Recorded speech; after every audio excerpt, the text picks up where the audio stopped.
Rachael Ray double R, doing some double N's. Boop. What? Food that you can make so quick, it will free you up for more free time in your life. Over the top, crushing it. Oh my God, it smells fantastic. Boom! Nailed it! So the popcorn shrimp, this is a really popular dish. And I started making it here, upstate. This is not one I busted out first in Tuscany, but I've been making this for years. But it is a huge crowd pleaser. So every couple of years, I bring it back. I love making food that's just fun and makes people want to gather together and get kooky a little bit and enjoy good music and have some fun. I love making food, producing food that everybody can share, different spice mixes and vinegars and things and all that. There are many things I already have in food, but the one thing I don't have that I've wanted for a very long time, flavored popcorn. I desperately want my own brands, plural. Brand, but several flavors of popped corn because I love popcorn and I love making up new flavors. First of all, let's talk about the cheese. I have ground white cheddar. I also have orange cheddar in my pantry at all times. I make fiery nacho-style flavors and deviled flavors with the orange. And this one is my biggest hit so far. For every half cup of corn, we're starting with, I don't measure, you know me. It's about a half a cup of the cheese powder. This is sharp white cheddar cheese powder. You can buy it online. It's so easy. Buy it all the time. And there's more than like one person that does it in the world, right? And then we're gonna season that with a little granulated garlic and granulated onion. And the thing that really crushes it for people, dill and celery seed. This stuff gets freaky. It's like a Bloody Mary made out with dill sauce or something. It's fantastic. And I just stir it together with my fingertips.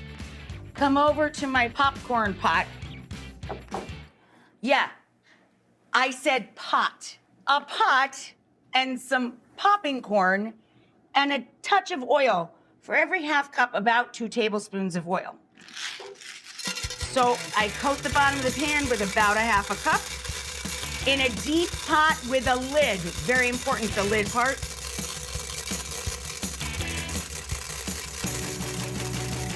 About a half a cup. Lid. Occasionally do this. Now, I too have had at friends' homes, and I think occasionally my mom once or twice might have bought Jiffy Pop, you know, the little bonnet that poof. It burns too quickly, and this is much easier. Everybody owns a pot. Why do you need a special thing? You know, I say this about so many elements of the kitchen. Why do you need a crock pot? You own an oven. You own a stove. Put something in a pot and put it in there. Done. You don't need another thing on your counter with electrical cords and stuff to dust every time you clean your kitchen. I just don't understand certain things. I had the personality of a 70-something-year-old Sicilian man since the time I was a small child. I am a very practical person in many ways because I really liked listening to the conversation going on and all of that practical information we all used to get when we had multi-generations living in the same house. I'm sure this still goes on today, of course, but it was a big part of my childhood, and I'm very, very, very grateful for it. So this is the fun part, when everything hits the roof, and you just do this every once in a while. It's so fun to me. The trick is when it slows, you have to be able to count 3 seconds.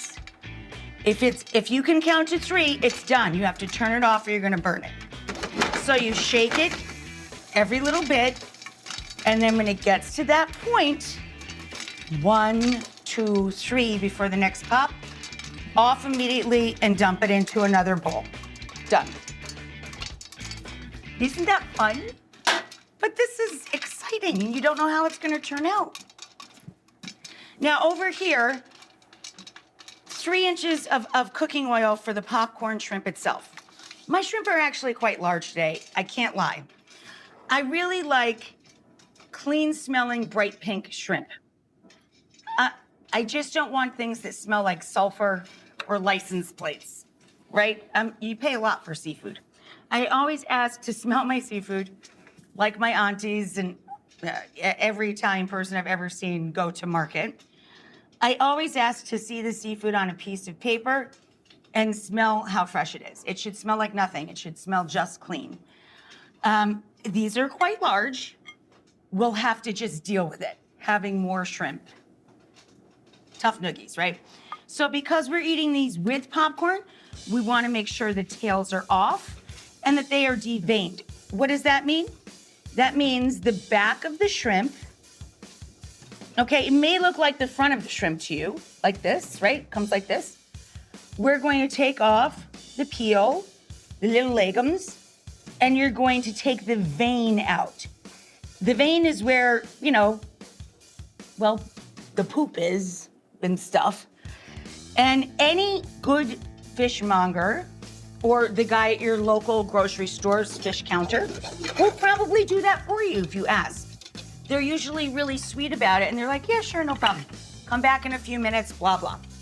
I use this little knife right here, just a little hooked knife that I use for turning baby potatoes and stuff too.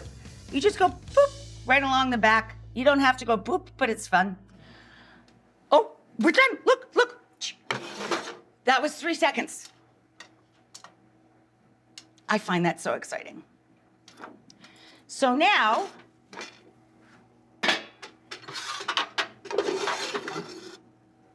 we're going to put the popcorn as the base for all of our shrimp. And we're going to pour over some melted butter.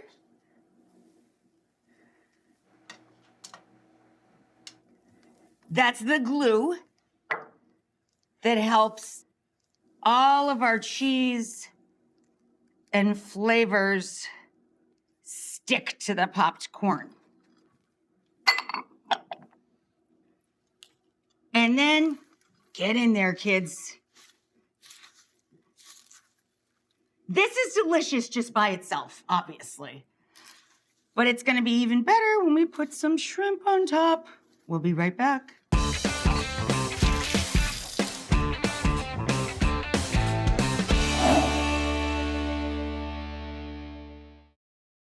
Okay, so we've got our cheddar, white cheddar, dill spiced popcorn already lining our platter.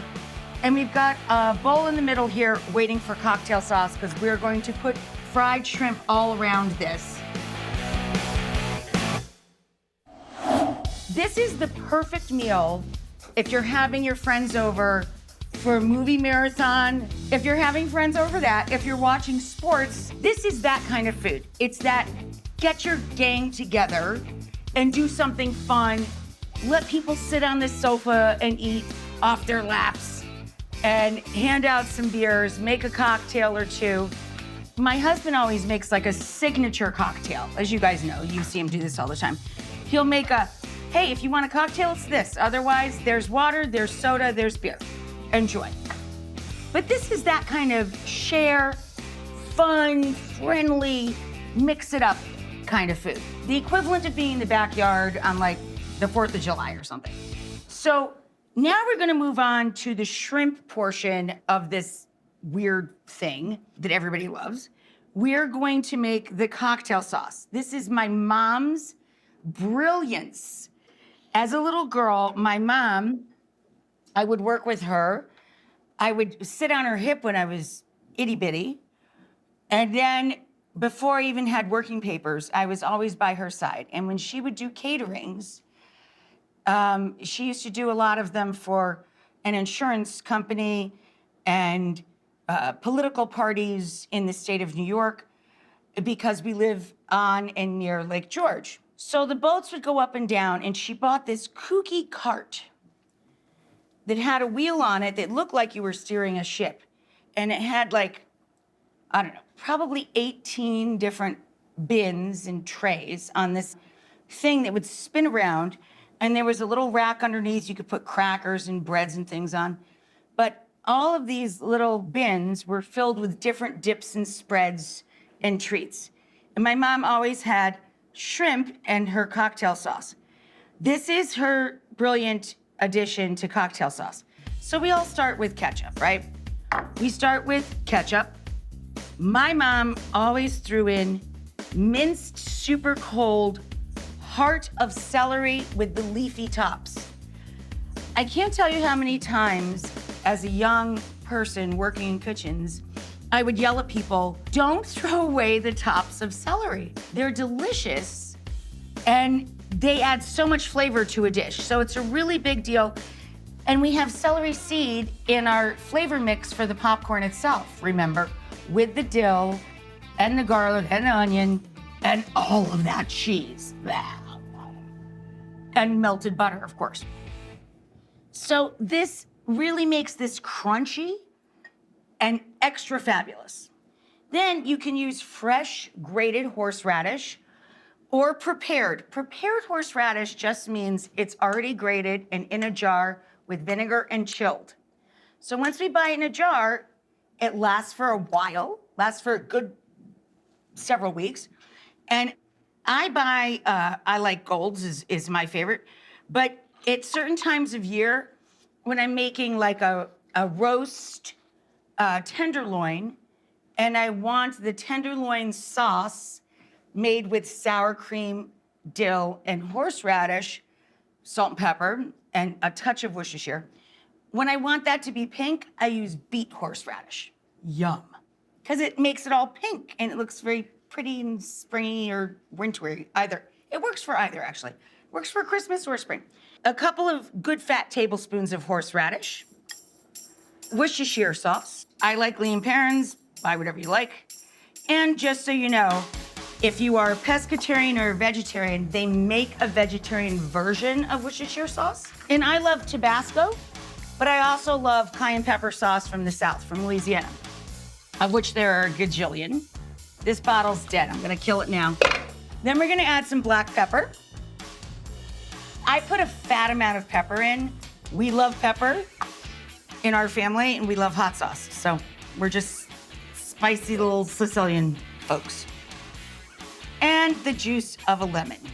Boop. Again, the boop is optional, but it's super fun.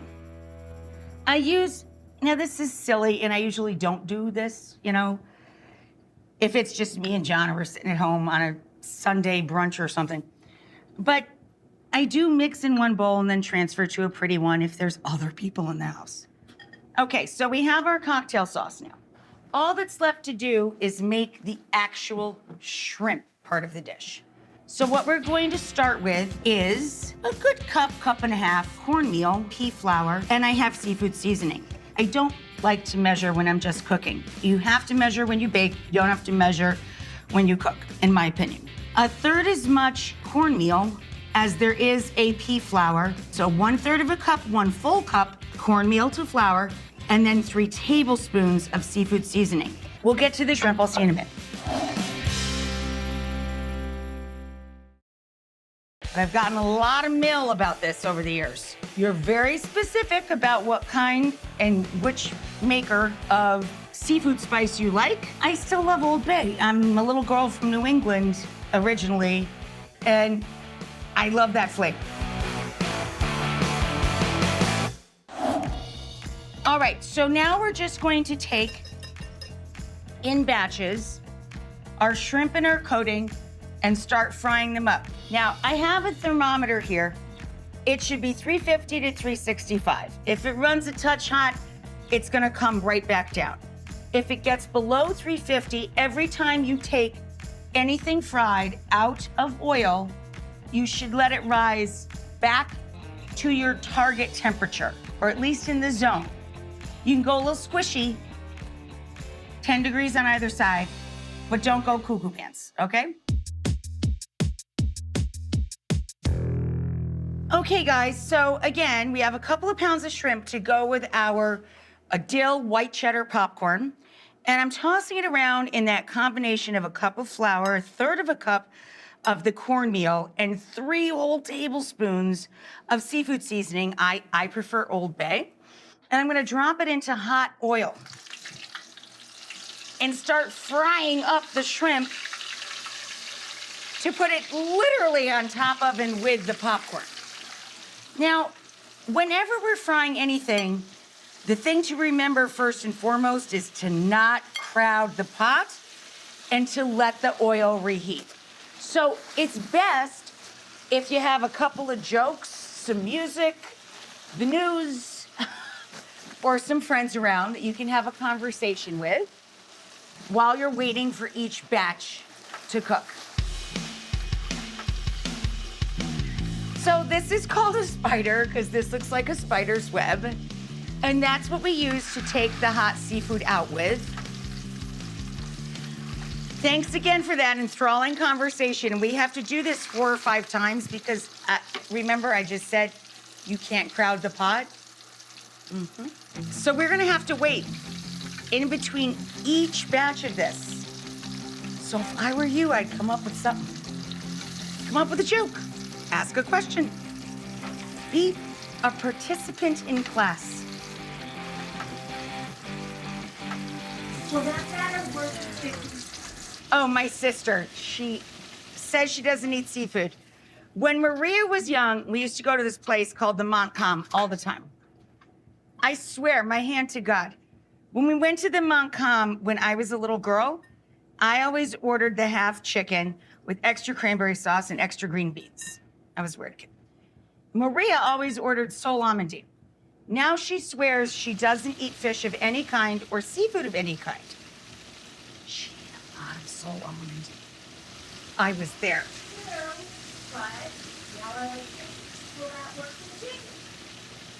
Only if you take tenders and cut them into tiny pieces. It has to be popcorn. If you make popcorn chicken and don't go through Popeye's drive-thru, although you can add that, I suppose you could just cheat. Just buy some from Popeye's and dump it over the top of the popcorn. All you'd have to really make is the popcorn.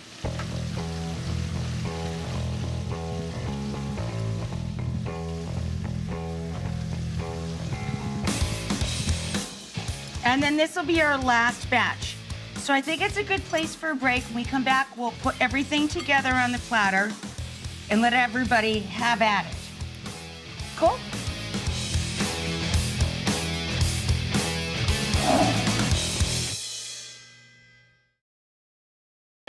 All right, guys, here we go, our last batch of our popcorn shrimp. Delicious. Okay, now we're going to ring the shrimp around the cocktail sauce, which is surrounded by this giant bowl and bed of our spiced popcorn, which we just made in a regular pot. No special equipment necessary. And I like to just kind of loop them in all around. You can toss it all together, of course, but as I said and admitted in the beginning of the episode, these are a little bit larger than your baby popcorn shrimp. So just to keep the integrity of the popcorn nice and crisp, I thought I would just kind of take a little more time. These guys obviously have been cooling for a couple of minutes here while we were cooking batches. Be careful with your fingertips, of course. It's the last batch. Use tongs, kids. But once they get cool, oh, what a shame. It fell into the cocktail sauce. I might have to eat it. Oh my God. It's the greatest cocktail sauce like ever. Oh my God. Ridiculous. All of my life, I've been so impatient. It served me well. Think about 30-minute meals, right? Where would I be without that? And that was all because I was an impatient girl. We all know the saying about boiling water. But it's true of anything. when you're waiting for anything to finish cooking and you know you're down to just the last couple of minutes, it's the longest couple of minutes in your life. It's like waiting for Christmas morning and your parents to say, okay, you can come downstairs now.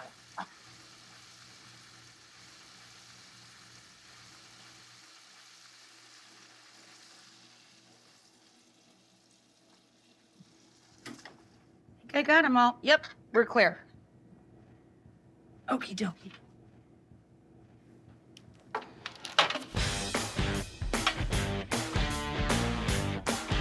And then chives and dill. Come get your popcorn shrimp on, people!